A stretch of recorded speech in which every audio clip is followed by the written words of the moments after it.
Hello there. So let's dive into a fascinating problem that many users might face when transitioning between different operating systems. Our problem today revolves around the need to replicate a familiar caps lock LED behavior from a Linux system on a shiny new ARM MacBook.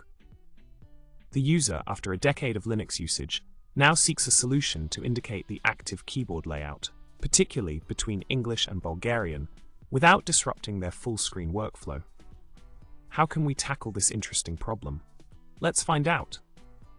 Now, let's explore the solution offered to address this unique challenge.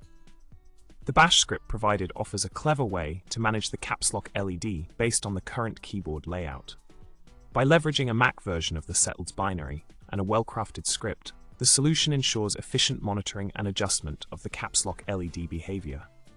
With options for installation, uninstallation, and a detailed help guide, the script provides a seamless way to automate the LED indicator based on the selected input language.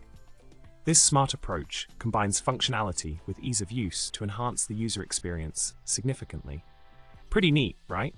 To sum it up, we've delved into a pragmatic solution to replicate the caps lock LED behavior for different keyboard layouts on an ARM MacBook.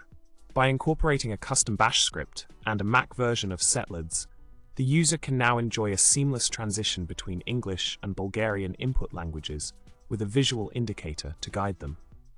It's all about enhancing convenience and user experience in a novel way. Well, that's all for today's video.